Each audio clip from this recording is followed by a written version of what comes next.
He said, we're all afraid of you because they're all going to see the gun. I can see them. Just. All right. Bruce is saying, thanks for coming. We have 48 of you here today, which is a big number. It's really great to see you all. We've got some new faces. Just raise your hand if you're here for the first time. Wow. Okay. There's a couple of this. 4 new people. That's great. Well, welcome. Welcome to our newcomers. Now, today we have Jordan. Is it Jordan? Jordan. Jordan, who is from the police force, and he'll be speaking to us today. And we've got 2 interpreters here, Stephen here and Alyssa over here. So thank you for coming to both of us to interpret for us. I'll hand over to Jordan now, who can continue with the presentation. Thank you so much. Thank you. Thank you everyone so much for having me here. I'm here today with one of our volunteers in policing, Bernard. Bernard is deeply privileged as well to be here. He has family within the crowd.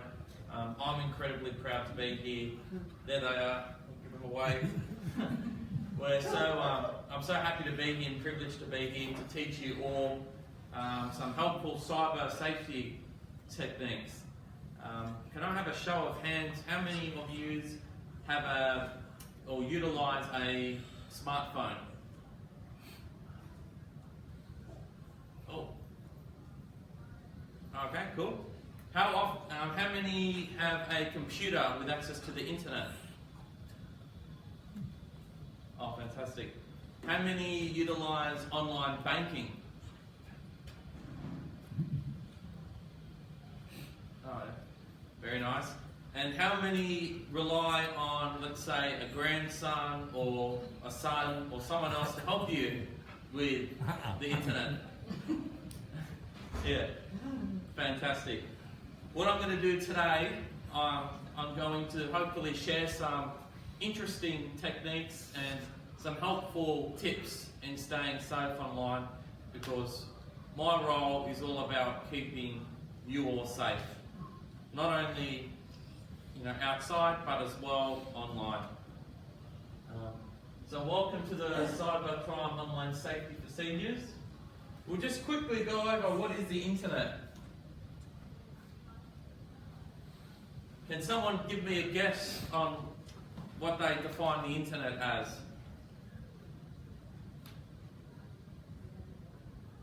Oh, It's information that we can find up the back. Oh, yeah. That's a great response. Any more? Anyone want to add to that? There's one over here. No? It's access. And you could use it for research. Yes. Very good. We got one more. Shopping, online shopping. Shopping, yes. All of these are great examples of using the internet. And sometimes when you do use the internet, you can fall into scams. And they look very legit. I'm not going to lie, I've fallen for some scams too in my lifetime too. So, to basically give you an answer, it's a network, a very large network, where billions of computers and electronic devices are connected globally. And they are used for the reasons that you all told me for. What does it mean to be safe online? To be safe online, we need to be aware, be cautious, educate yourselves, and take immediate action for your online safety. If it doesn't feel right, it is probably not right. So always follow your gut instinct. Today, our lovely volunteer has packed you a number of show bags to read some of the material and some helpful tips and tricks in keeping you safe online. So it's all about being aware and not falling for the scams that are online on the internet.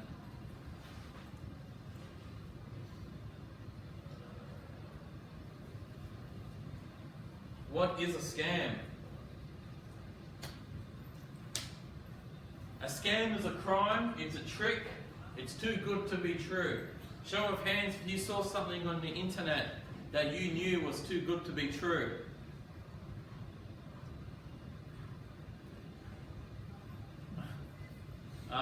yes. Like a pair of Gucci handbag valued at $7,000 but advertised for $20 online.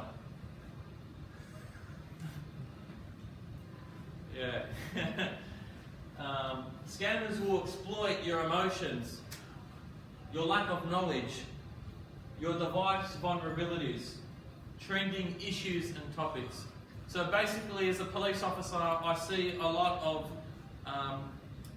some of our older residents coming into the police station to report that they've had $500,000 taken from their bank account, and it's nothing. It's very sad as a police officer when we have to investigate this, because we feel for the victim, we feel absolutely enraged at the offender who did this offence. And these offenders target elderly people because they will exploit their lack of knowledge on the internet. And sometimes these people sound very real. They try to make an attachment to you. They try to target your softer side. And they are very smart, cunning actors. And they will try to get remote access to your internet. And then when they get access to your computer, they will steal your money. And hundreds and thousands of dollars of your hard-earned cash will go down the drain. So those are the type of people that exploit your emotions and your lack of knowledge to get into your bank account, which hopefully my job today will give you the alertness and hopefully a deterrence to not let these people into your bank account. No, that's good. Yeah. There's different types of scams. Who can tell me some scams they know about? There's a fair few scams.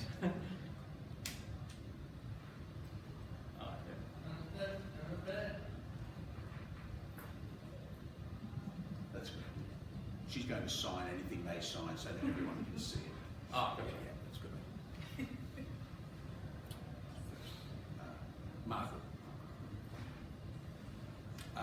I had someone contact me and said, "Hello, how are you?" And it's a person I hadn't seen in a long time. And I said to them, "Are you okay to FaceTime?" And they said, "Oh, I don't want to FaceTime. Don't want to FaceTime."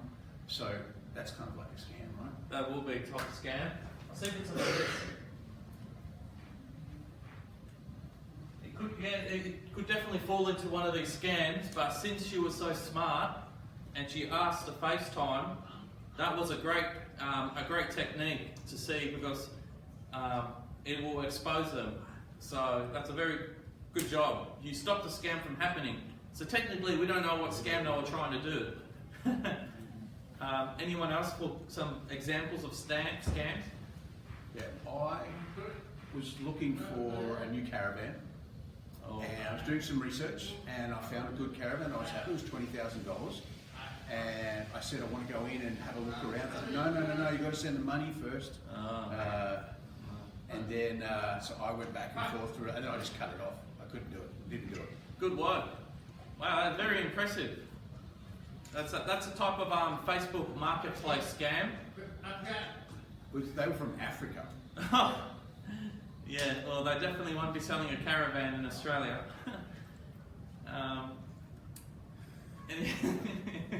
Any more examples? Just here. I got an email from Telstra, and I looked at it and it looked funny to me. And it was like things, they were in a hurry, you had to get something done in the next 24 hours and said, you've got to change your email address. I was like, I don't want to change my email address, otherwise you'd lose your account, so I didn't touch it. I didn't do anything. I felt like that was a scam. Good work. That's a type of email scam. That's good. We'll do one more. Yeah, one more. Do you want to pick a person? Oh, yeah, that's a lovely lady at the front. Sorry. On the computer. On the computer, They put they put my my name down. name down there, Then supplement on my husband's name. and then they had my husband's then name and address as well. Is that a scam? Who did the email come from? Down the bottom computer. down the bottom, what she's saying. And red. I don't know. I don't know where it was from. Okay. Yeah. Sometimes people sell your information and then they provide your husband's name or your family's name to make it more realistic, and that would incline you to give information. So if you're unsure if it's real, let's say if it's from Telstra, you call up Telstra directly, not on the number that's on the email because that's probably a fake number.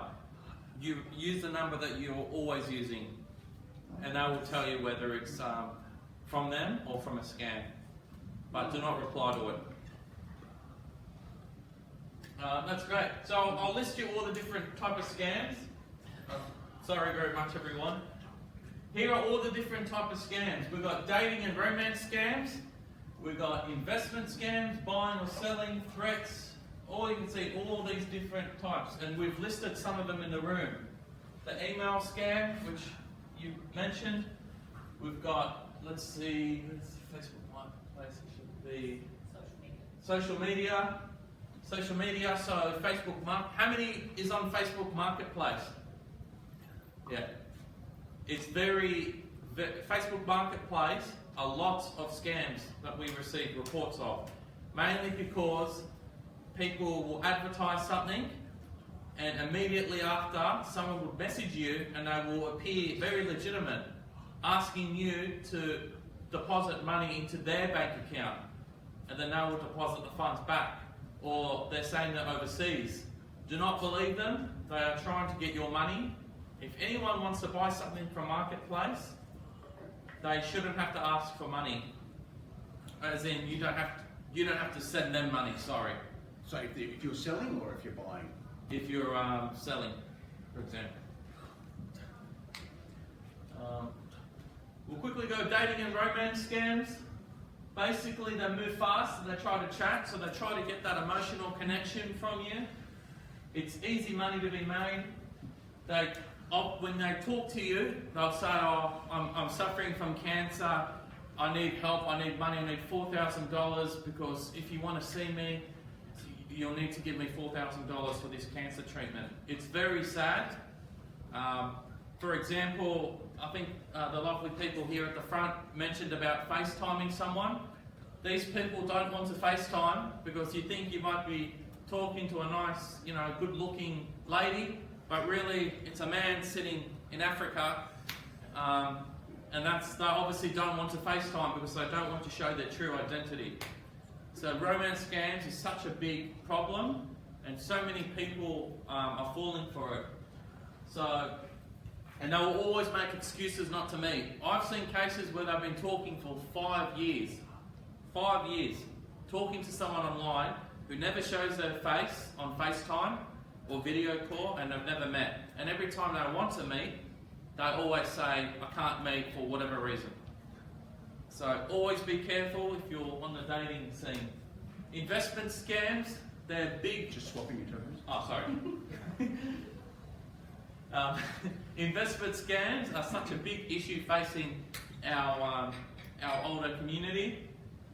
Basically, different types of investment scams, fake news, celebrity endorsements, someone you've never met start talking to you, unrealistic promises to get big returns, and pressure to act now or miss out.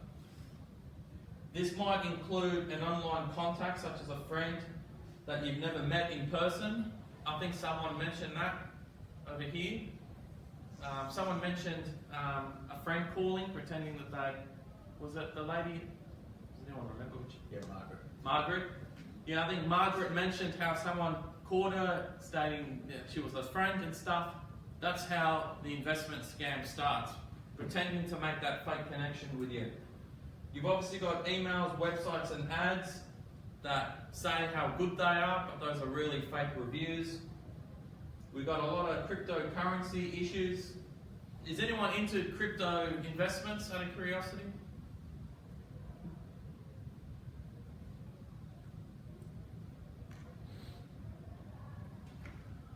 A little bit.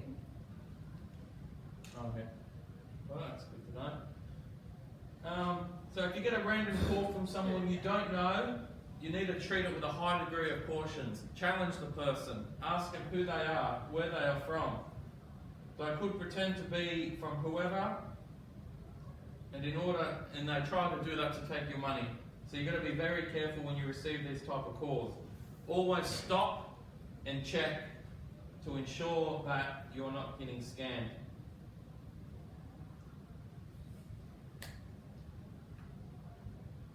We've got email phishing scams. That's a big one since you all are on emails.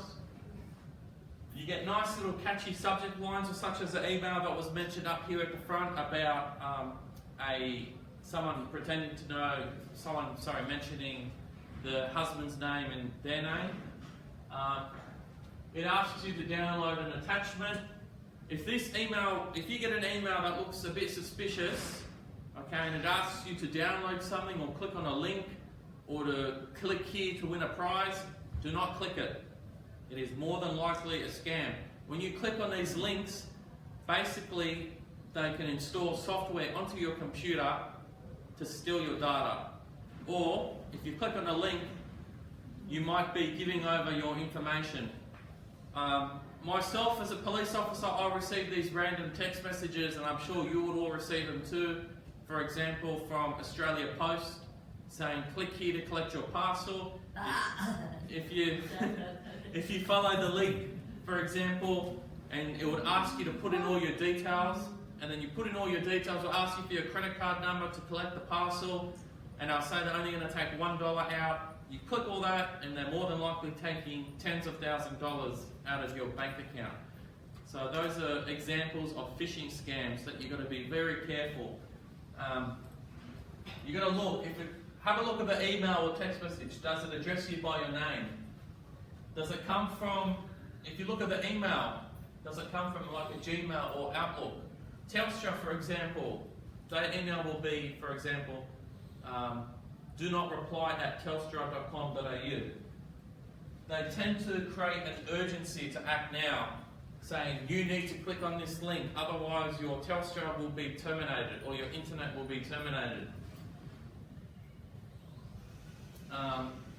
There are spear phishing scams. They're targeted more at convincing and more sophisticated. So those are like the text messages that come through. So spear phishing scams are usually targeted and have some sort of necessary info to target the victim. These scams are more sophisticated and look more convincing. I'll just read through a quick scenario. Joe is a senior citizen who doesn't use a computer. However, every now and then he checks his email. One day, Joe was going through his emails and randomly received one stating that he won a prize. The email asks him to download an attachment. If he's unable to download the attachment, it asks him to click onto a link. Joe downloads the attachment. When he clicks on the file, his antivirus protection pops up and quarantines a file as hazardous. Thankfully, nothing has happened. What Joe received was a phishing-style email scam that also utilised the characteristics of a prize giveaway scam. So scams don't always fall specifically into one category and may in fact have some sort of, or multiple elements from other scams. Romance scams, for example, romance scams which then convince the victim to invest into a cryptocurrency. Now we're going to look at an example of an email scam example. What I can also recommend for everyone, if you're using a computer, make sure you have an antivirus software, such as Norton 360, for example. Speak to someone, if you haven't already, about getting an antivirus software, because in that scenario, that software had stopped a phishing scam from occurring. Now let's have a look at a fake email, at an email scam.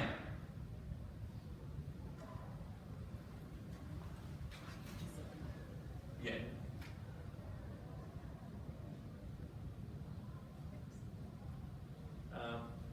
A show of hands, who can tell me, firstly, is this real or fake?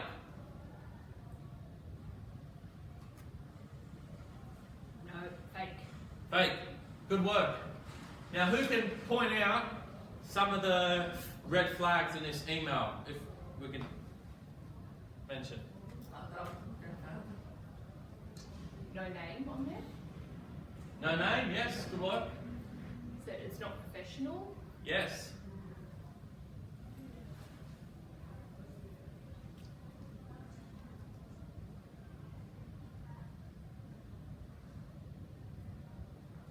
Someone's saying the link looks funny. The link looks very funny. Have a look at it. You have won a prize. 112113. What else?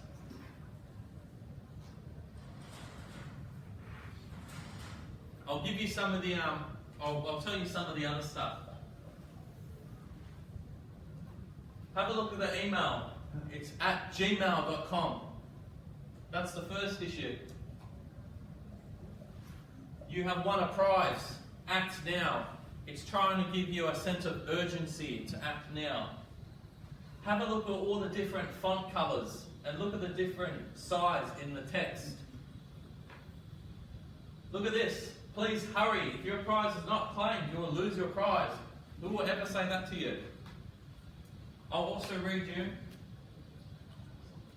It's also from an unknown email address. It's got a catchy subject line. There's an attachment. That's the biggest problem, the attachment.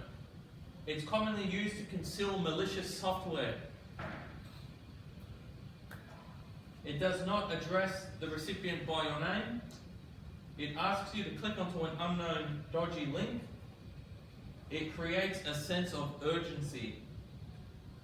If you get this email, don't reply, don't download, and don't click on any links. Report it to the email provider. So click, there should be on everyone's email, there should be an ability to report it as spam. Do that and delete the email. Okay? However, a lot of emails from scammers can mask and make it look like they come from a legitimate organisation such as MyGov, Microsoft, Telstra, etc. However, you can click specifically on the sender's info to see the actual email address. For instance, you might receive an email that states it's from MyGov, but if you look at the email address itself, it might say something like mygov36@gmail.com, which is obviously fake. This is obviously a scam, and it should highlight that not everything you should see. This is obviously a scam, but it should highlight that not everything you see is what it claims to be. So always be cautious when you receive these type of emails. See the email.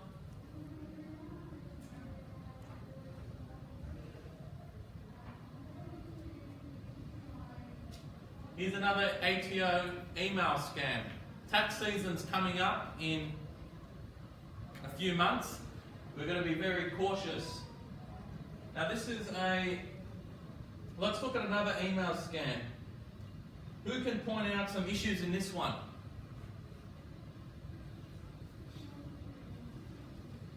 This one's a bit of a tricky one, isn't it? Even I think it looks legitimate.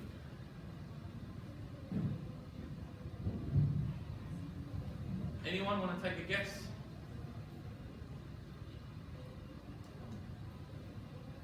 I'll give you some.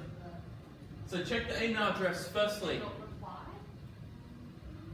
What is it? Where it says do not reply to Oh yeah. That could be something, yeah. So the first thing we should be doing is checking the email address. Does it say, is it from a Gmail, is it from an Outlook? Because the tax office does not use Gmail. Let's look at other things as well. Check the spelling and grammar. It's very funny when scammers try to scam you. The English is horrible. So they try to get you to click on a link. That's another thing we've got to look out for. So those are the type of things we need to be mindful when we're trying to see if it's a real or fake email. Never click on random links. Spelling and grammar. Spelling and grammar, organisations such as the government, it's not going to say hello to start off a conversation in a professional email.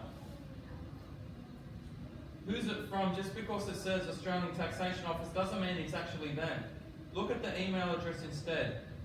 If it's something like ato.gov.55@gmail.com, it's probably a scam. Further tips, look for links and or attachments. The ATO is not going to attach a copy of your tax return to an email. Again, if the links are embedded into the email, this should sound alarm bells. Formatting, does the email look professional or a certain element out of place? Always go to the Australian Tax Office website itself. They will never ask for information from you from email, and they will never send attachments. So do not click on any links. We've got another scam alert from Optus. Optus email scam. We've got some obvious stuff here as well. Again, look at this. Dear customer, where's your name? Doesn't address your name. It tells you about a problem. Sorry to interrupt. That's right. Can we get it? It's a bit hard to see. It's quite small. Oh, Some sorry. people aren't able to see. If we can get it a bit bigger.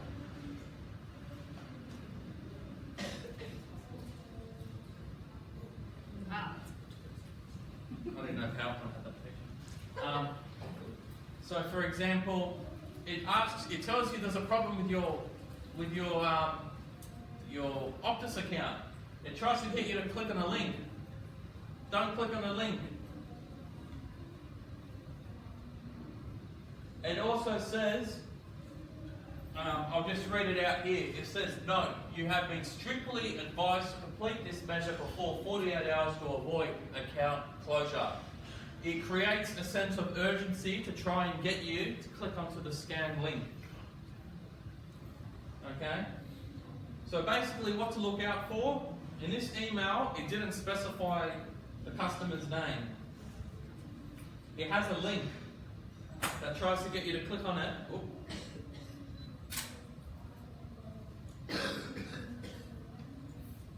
Click the button, maybe.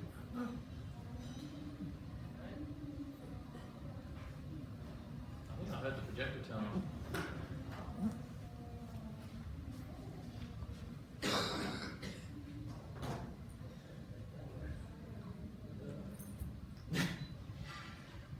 Maybe we're being scammed.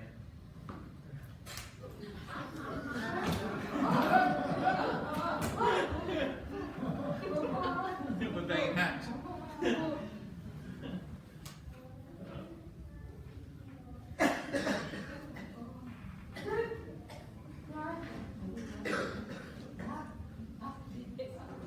On strike. On strike. Strike.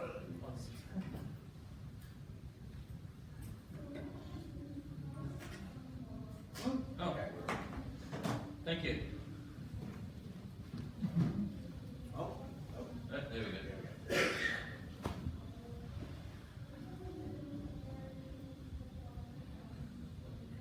Now we look at text message scams.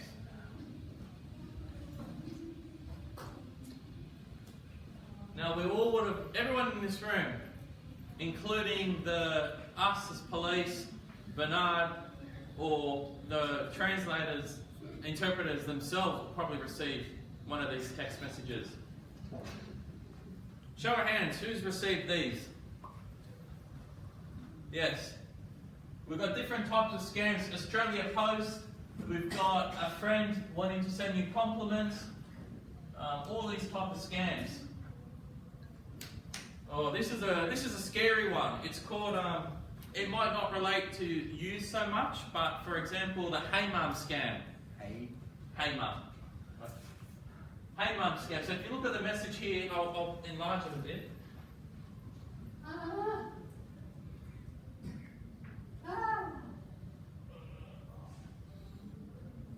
Hey Mum, it's me. I got a new number. You can delete the old one. Mum replies back, which is it? The scammer replies back, the oldest and cutest child. Mum laughs. The scammer says, I got a new phone. I'm still transferring everything. Mum replies back, good luck. The scammer says, I have a little problem I can't solve, can you help me? Mum replies back, what is it, hun? Just got to work, but you can message for the best half hour or chat if you need.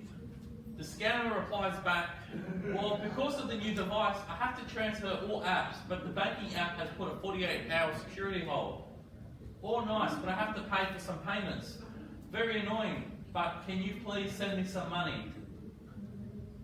Mum cottons on, and the son arrives at home 5 minutes later, and Mum goes, why are you texting me? What's this new phone you got? The son says, I don't have a new phone. And then the scammer writes back, sorry to bother you with this. Did you send the money? At the same time, the son was home. So, this is what we call the hey mum scam. People pretend to be the son and say that their phone is down or whatever in an attempt to get mum to send some money.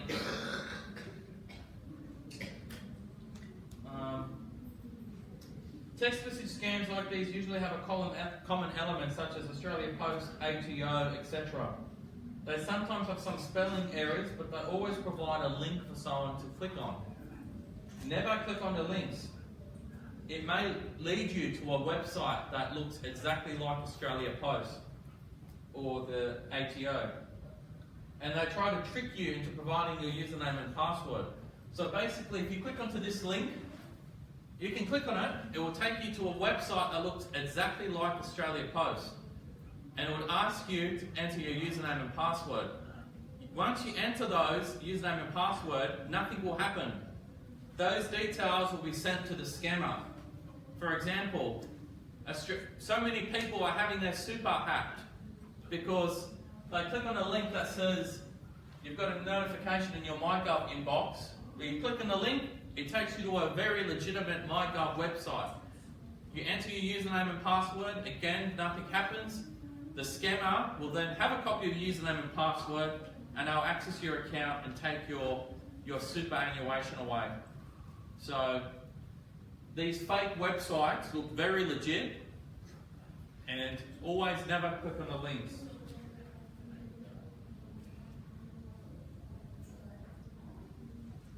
If you get contacted from someone from an unknown number, this could be done by calling them on a number you've already stored on your phone.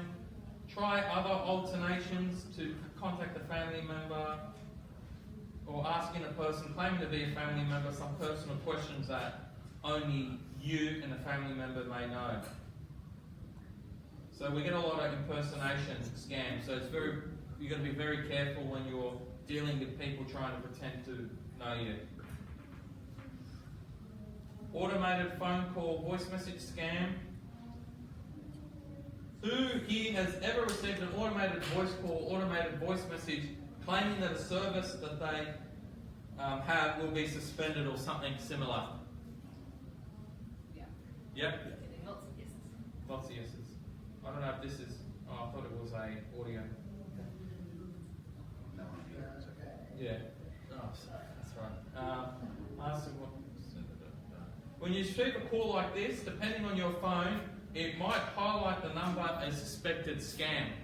Some phones are good with that. It's best not that you answer the phone call, especially if you don't know it. It's important that they will leave a voice message. However, in this case, the scammers leave an automated voice message. It will obviously sound artificial and may also claim to be from a legitimate organisation such as Telstra or Vodafone. It may state that your service will be suspended. So sometimes these are automatic robot calls. You might answer the phone and they say, this is Optus. Dial 1 if you don't want your account to be suspended. And then they will connect you to someone in India who will then obviously try to scam you further.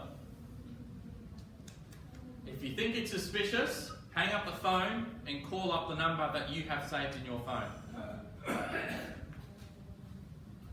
We've got remote access scams, and this is the biggest issue surrounding our senior population. These scams are designed to gain access to your device, such as a computer or phone. This usually involves the scammer tricking the victim into downloading or installing software. and it'll allow you to access your device. They can hack and take your money. They can take anything that you have on your computer. It's always important to be careful. You don't open any links. Anyone that says you have a virus on your computer and they need remote access, do not give it to them. Okay? Always trust. Go see a trusted friend or see someone. Get another friend. If you're sitting with someone, ask them for their advice. A second opinion might always help. We've got emergency and deep fakes. This is something that's emerging and is very new. A deep fake is a digital photo, video or sound file of a real person that has been edited to create an extremely realistic but false depiction of them doing or saying something. And they're usually created using artificial intelligence. So deep fakes have the potential to cause significant damage. Technology is used to create fake pornographic videos and pictures of victims. This fake media could potentially be used for blackmail or sextortion, resulting in a lot of reputation damage, embarrassment, intimidation, or mental health. Why is it important to know about deepfake? This technology has been around for a few years, but recently it has become a lot bigger and a lot easier to produce.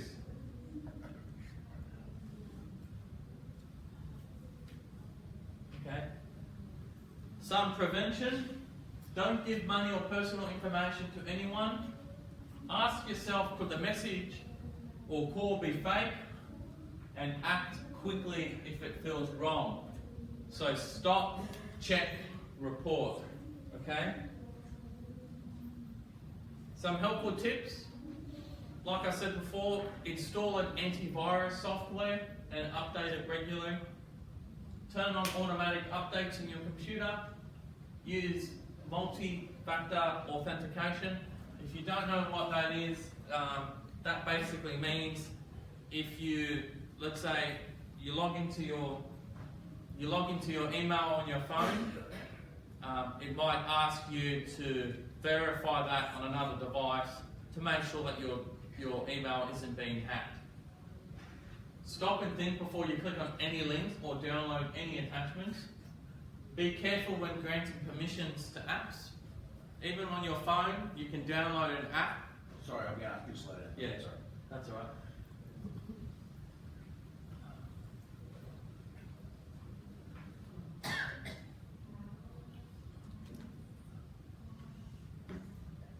The last one, yeah. Avoid using public Wi-Fi. Use a VPN. It helps you keep your activity private. Just a second.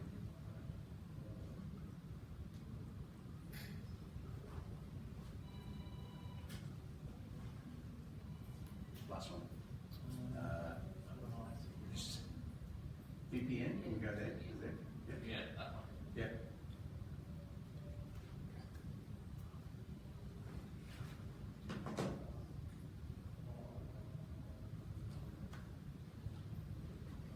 And then, oh, sorry. Oh, yeah. I missed that last one. I had behind.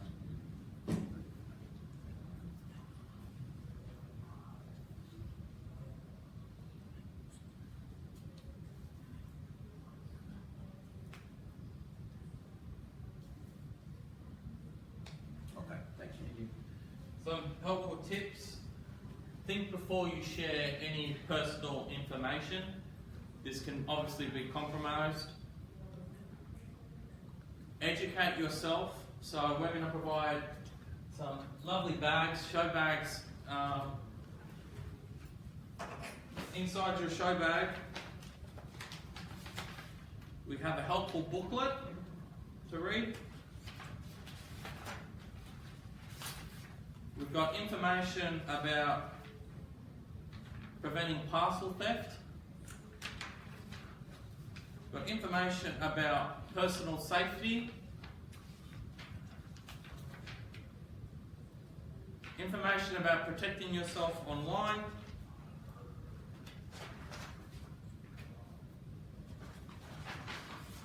And my two favourite books, The Little Black Book of Scams, all different types of scams, and we've got a newer version of this.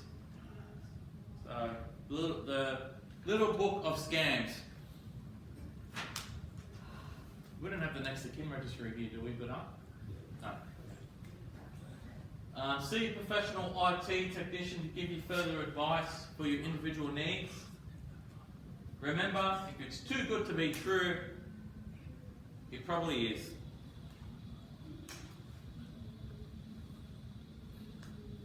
If you become a victim of any scam or cyber-related crime, report it to police as soon as possible. Okay? So here's a quick tip. Here's a quick guide. If you have been scammed, let's go from the top. If a physical crime has been committed, such as your credit card being stolen or your money has been taken out of your bank account, immediately contact your financial institution, report it to them straight away. Do not report it to the scammer, report it to the bank such as ANZ, Commonwealth Bank, etc. Immediately report it to police. There is a phone number where you can report it over the phone to police as well. Let's say that this offence hasn't been committed. Let's say that you haven't been in loss of money or your credit card hasn't been stolen. Okay? If you haven't suffered any financial watch, you can always report it to ScamWatch. Or if you have suffered financial loss, report it to police, report it to the bank, report it to your bank. Okay? And there's also, if your identity has been stolen, such as you've been told that someone's using your name to open up credit cards, contact ID Support New South Wales. Those phone numbers are provided to you in your packages. Okay? Try not to panic, work out what's occurred, and report it to the appropriate organisations.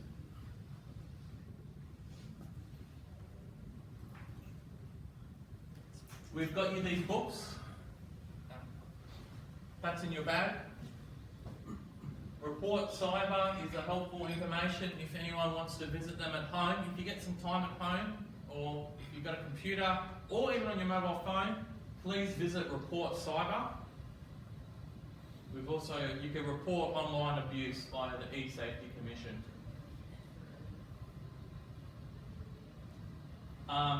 Please, this is a very good one. If you have if you can remember this, it'll be great.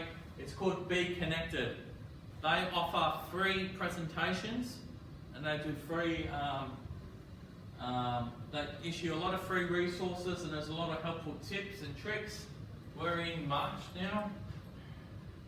So tomorrow they're holding a free Managing Your Email Safely a work presentation online. And we've got heaps of stuff happening in April. We've got Protect Yourself Against Scams, using an Apple iPhone and Android phone. These are all coming up. So if you have an opportunity, please visit Be Connected presentations. Okay, it's all free, and they can help you strengthen your knowledge on scam awareness. Oh, we've got a quiz. Well, this is exciting. Let me just check the question. Before you go, just a quick quiz. This is taken straight from the Report Cyber website. Can you spot the scam?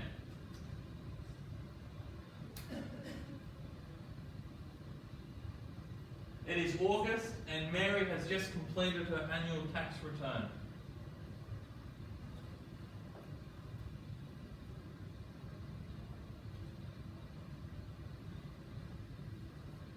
So it's August, you've just completed your annual tax return and you received this email.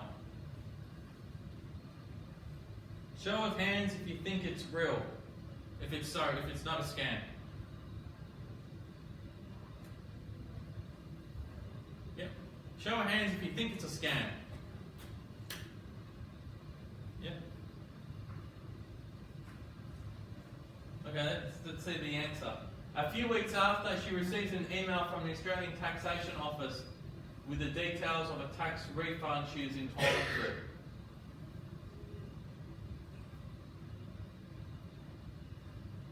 So the answer is that it's not a scam, because in this scenario, she has just completed her tax return, and just after the tax, as soon as she clicked confirm, she received the receipt via email.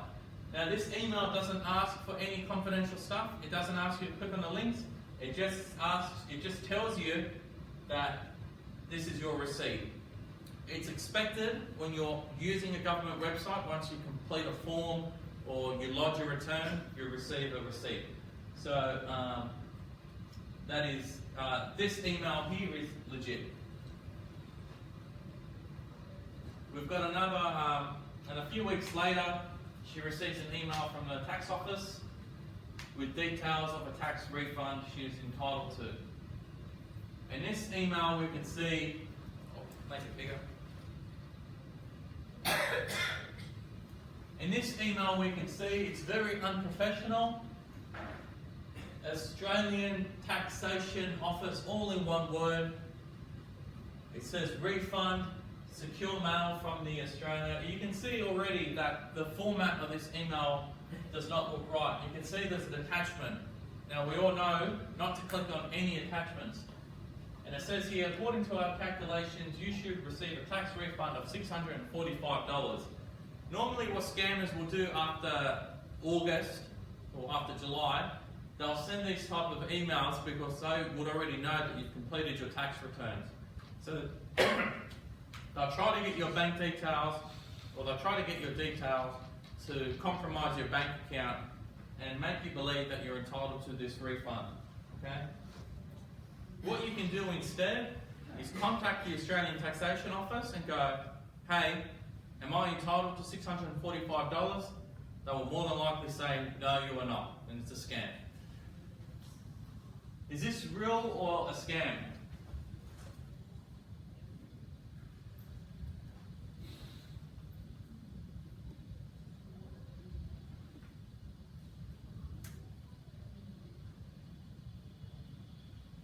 If you think the answer is yes, can anyone say why they might think it's a scam? It's fake, it's a scam. Yep, correct. It is fake. Can anyone tell me? It's Gmail? Good work. It's Gmail. Yep. Anything else?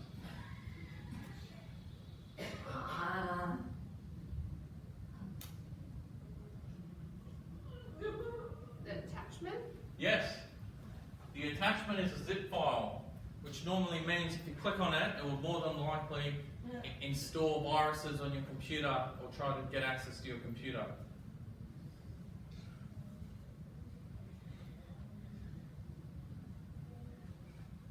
The attachment, but there's nothing there attached. Oh, there's this thing. That's the attachment. We can also say, where's your name? No mention of your name, no greetings. Look at the format of this email. Please urgently fill out this form. Creating a false sense of urgency, they try to get you to click on and open the attachment. So it's a scam.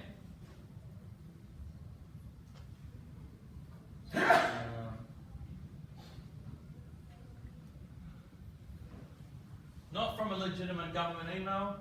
Good work. And yet, that should be the first. As soon as I see this, straight away to scam. Thank you very much for your time today. I'm deeply privileged to be a part of such a lovely group of people. I invite anyone who may have some questions. Does anyone have any questions? Happy to answer. Question for you. This morning. So early this morning, I sort of saw something. It was an email that was a bit strange. So I opened it and read it. There was all this text, and I thought, oh, hang on a minute. I suspect it's some sort of hacking spoke to someone, well, how do I block it? Like on Facebook specifically, because it was on a Facebook message. So, SMS and email I'm able to block, but on Facebook, if people are contacting you, how do you block? What do you do? Where do I go? How do I do that? I'll get my phone up.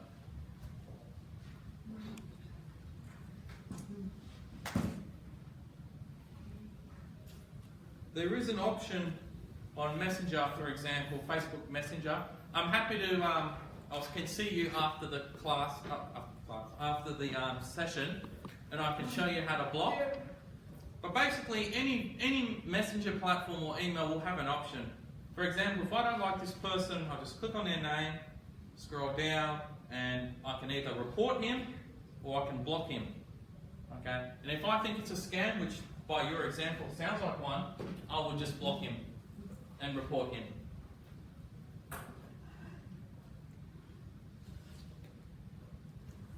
Right, thank you. Next question. I received an email message, and it was from CBA, so Commonwealth Bank, but I wasn't sure about it, so I actually went into the bank and asked them and showed it to them, and I said, is this right? And they said, yes, they did send it to me, but it was without a blue link or anything. There was no links involved. They said, if ever there's a link, the blue link, then that's when you need to know. So they said, if ever it's just information and without a link, then that should be okay. That's correct. It's a very, what's her name? Mary. What Mary did was a very good thing. She went into the bank. So sometimes it's better, if you don't want to wait on hold on the phone, go into the bank. And she's 100% right. The email was legit. And what the bank said to Mary was to avoid clicking on the blue link, which is basically the links that I'm trying to educate everyone not to click on. So it was a good job by Mary.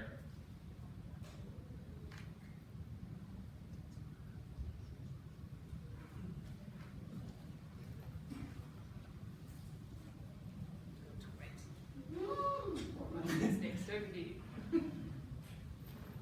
Me? Your turn. I had an issue with money being taken out from my bank account, and I didn't order anything. Different sort of businesses that had come about, so on mistaken I saw them. So when I went into the bank, they said that I also have a responsibility to ring and cancel things, but I don't really understand that. To cancel, ring the different people who have taken that money. Even now, sometimes I have money that's being taken out, but I can't stop it, and I don't know what these businesses are on my bank statement. Are they subscriptions?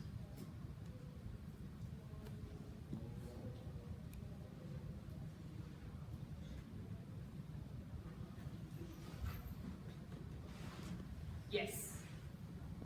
Yes, it's a subscription-based thing. Okay. My advice is to contact those businesses to ask them to cancel any subscriptions you have with them. Notify the bank that you don't consent to these subscriptions, and the bank should ultimately intervene.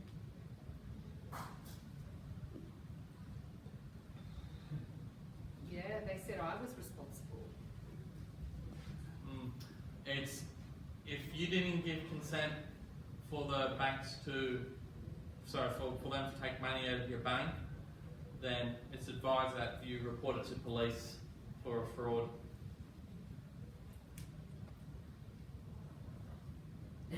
Because the bank shouldn't be telling you it's your problem.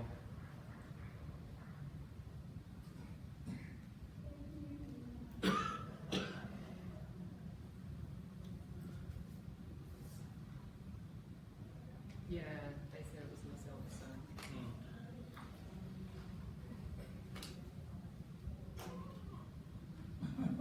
Oh, lots of hands going up. Do you want to? Someone's going to choose. Oh, I don't mind.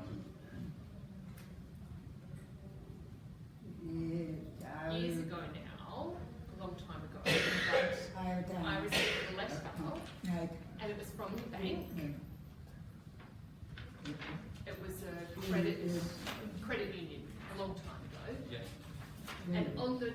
the letter, it said you need to ring the person. It was in the Ford department. They'd tried fraud. They'd tried to ring me, but obviously as a deaf person, I changed and they sent me a letter. So then I rang them and explained what happened. I said I'm a deaf person, so they'd been trying to ring me from the bank. So that was why they then went for a letter approach. So someone overseas had tried to steal my money. The bank had recognised that it wasn't me. I had spent that money overseas. I was here in Australia and hadn't travelled overseas. So the bank had recognised it and they made a block on that. And so they then had to send me a new card and change it, and it was fine. But yeah, it was good that the bank looked out for that type of situation, and you know, it wasn't me that had taken that money. So I was safe and very lucky. But I just thought it was interesting to share that. It is very interesting. Trying to be with banks that look out for suspicious transaction. I'm with a very old school bank called Police Bank. They don't work 24 hours, so it's very hard for them to notify me if something suspicious is in my bank. So it's always good to be with a major bank and look for those security features when you're with a bank to make sure that they will notify you, in this case, of any suspicious transactions. So it's a very good example.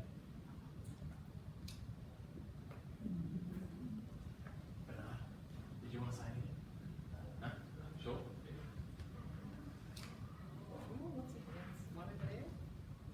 There's a guy here that wants to show you an example of a scam that came up today. Okay. Oh, we've got a real life scam. Just this morning.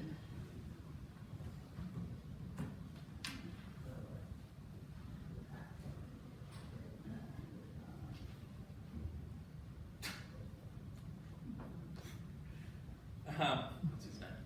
Michael. Okay. So Michael has generously shared an example of a text message he received at 8:57 a.m.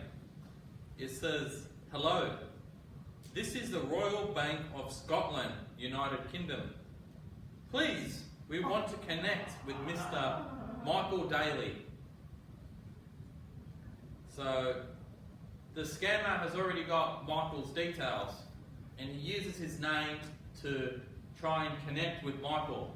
Now Michael has a Android phone, and the phone has automatically detected that this could be a scam and to block this person. So are you happy for me to block this person? Yeah, block it. So what I'll do, block. And there's an option for me to block and report. And it tells me why I want to report it. I'll just say to scam.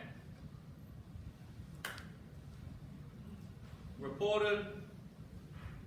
That phone number is now out of Michael's phone, and hopefully this scammer will not call him again, unless he uses a different number.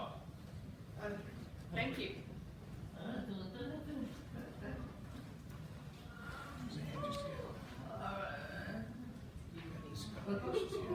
They're pointing at. Yeah. I wanted to let you know, currently at my bank, I've had lots of messages from my bank, and I went into the bank and said, how do I prevent and stop them from scamming me? And they actually, one of the things they said, make sure you get a code for review. So, you know, that I think that's the multi-factor authentication. Yeah. So I told everyone, make sure you have a code. Like they send you a code by SMS just to make sure, email or message. So the bank, every time, you know, just to make sure they don't have access. So I'm always using a code to make sure I've got access to my bank. Yeah, I think that's an example of multi-factor authentication. So the code is just to use to make sure that it's actually you. So always follow the bank's advice. If the bank suggests that, then continue to do it.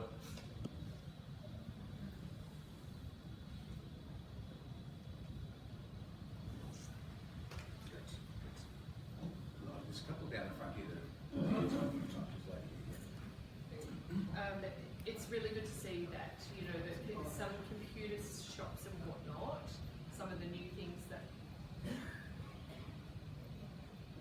security clearance and whatnot. Sometimes if I've got an issue with my computer, then I go to a computer shop. Is it a good idea that I trust the IT security, you know, that they're not a scammer themselves? How do we know to trust IT or computer supports? Go to it's a good one. If you can, check on the reviews online. Google them on Google. If they've got a lot of 5-star review, then I recommend it. If they're in a real populated area, such as in Westfield Burwood, for example, you can trust those type of people because Westfield would obviously screen them beforehand. I wouldn't go into any dodgy alleyways or someone's house, for example. Always just go to a popular one. It's in a populated area and has a lot of good reviews. So maybe ask a friend to just do it, or of yourself, just to have a look at the reviews online.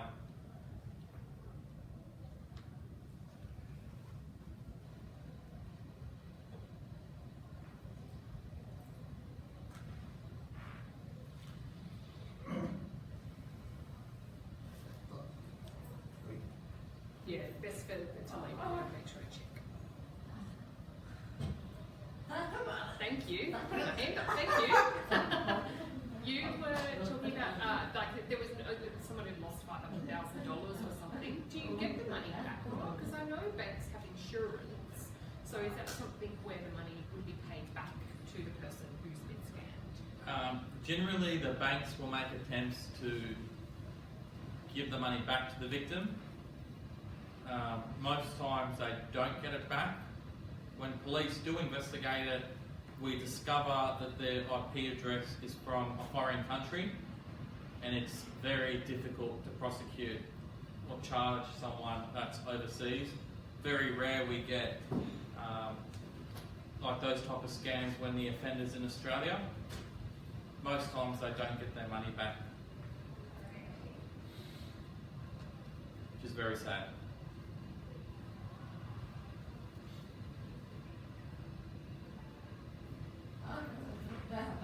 I had it was $700 I'd been scammed out of, and I was able to get that money back, which was a relief. Which is good. Most times I do get the money back, which is really good.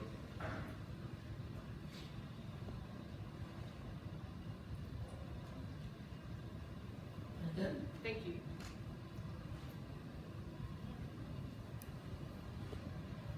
I'm going overseas shortly, and in England you have to have an ETA, like a visa.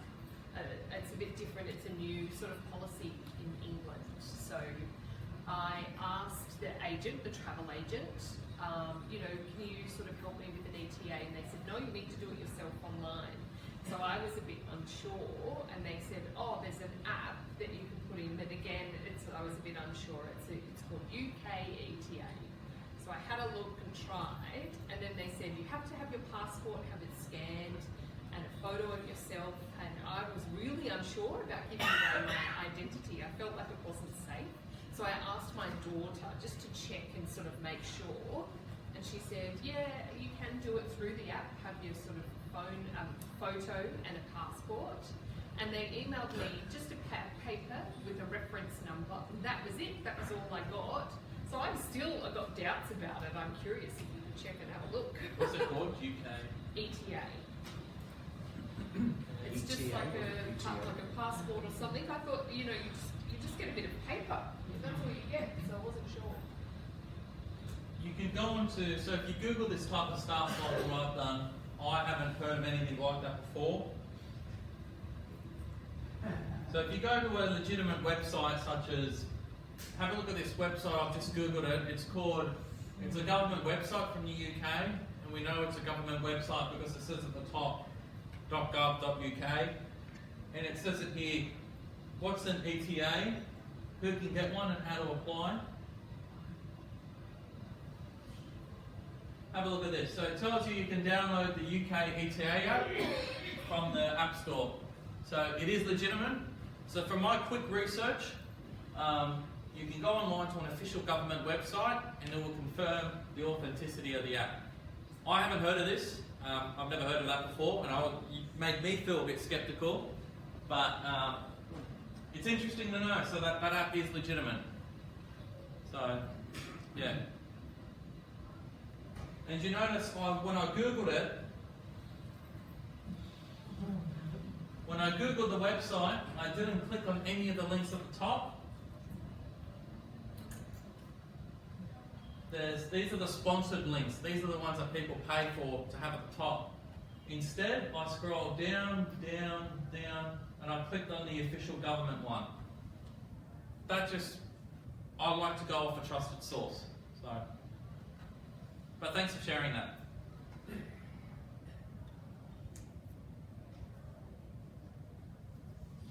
Awkward. I think there's one at the back. It's $27, I think it is that right?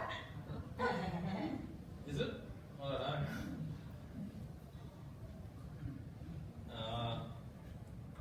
£10. It's about right.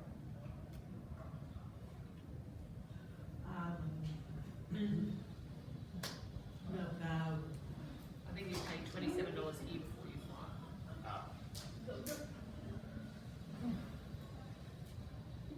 It's a new one.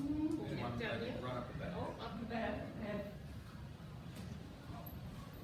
When I was in hospital, I didn't have an interpreter at the time. And to use the Wi-Fi from the hospital, I used that for interpreters to get access to online interpreters. Is that okay working through the hospital Wi-Fi that they get? I think it's a said trusted public source. Wi-Fi, so I just wasn't Yeah. sure. I think trusted Wi-Fi, such as a hospital, they got strong security measures in place. Places like the hospital, yes, I definitely trust. Yeah. I refer to like maybe a cafe or somewhere in the city. You want to avoid like those pockets of Wi-Fi. You want to avoid.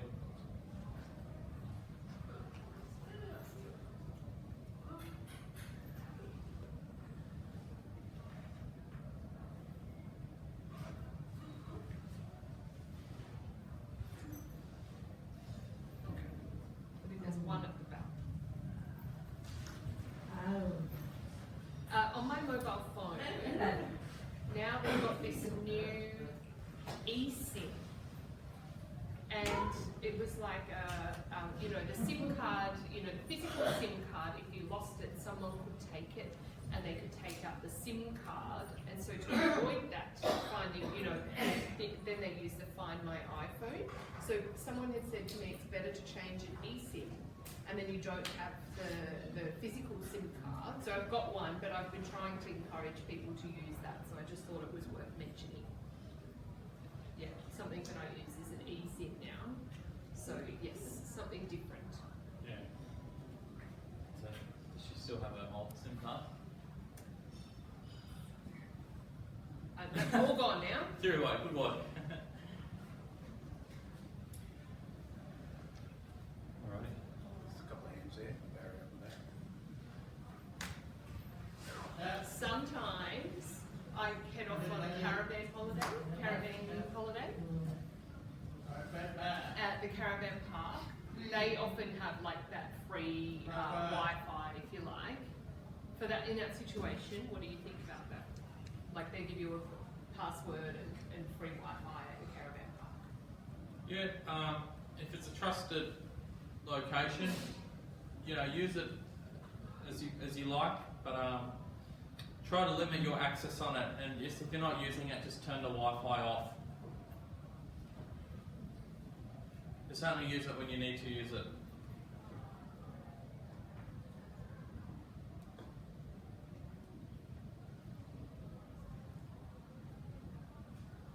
Okay, good. Mary, I don't want to ask a question. I just wanted to tell you a story about what has happened to me in the past. Colin had received a message from a bank asking if he had taken some money out in England, and he hadn't done that. So they then blocked that transaction by the bank. Then Colin got more and more requests for money and whatnot, and all of those were blocked. Then there was a voicemail that Colin had received, and obviously we couldn't use voicemail. So on the same day, my son had arrived. So I said to my son, can you have a look at this voicemail and have a listen? And the voicemail, it was something to do with a third-party authority. He couldn't make the call. So they said that actually my son had to go through power of attorney. So we needed to get that sorted so that then the bank had access, so that he was able to have access, because the bank is quite strict about who can speak on the phone, and you can't have people speaking on your behalf. So just an FYI for some of the deaf people here. Interesting. Interesting story. I don't know. Do we struck the time? I don't know. Someone after me or Questions? More questions? Yeah, big brothers around. Yeah. This Margaret had another, I think, question. Yeah, a little bit longer, Bruce is saying. Yeah. When I don't know if it's I did the right thing. Sometimes I take a photo and then I send it to my daughter, and she says, no, don't click on the link or whatnot. And she said, anytime you're not sure, just delete it. It's much better. And yeah, my daughter's also a power of attorney as well, just in case. So yeah, I've got that set up. Good job. Sending screenshots to people can sometimes help a lot, especially if they're not around you.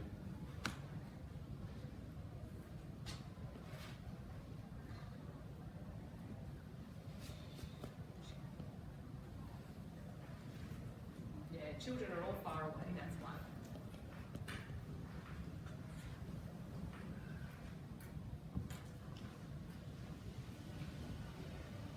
I remember a couple of years ago, I was at the petrol station, full tank of petrol,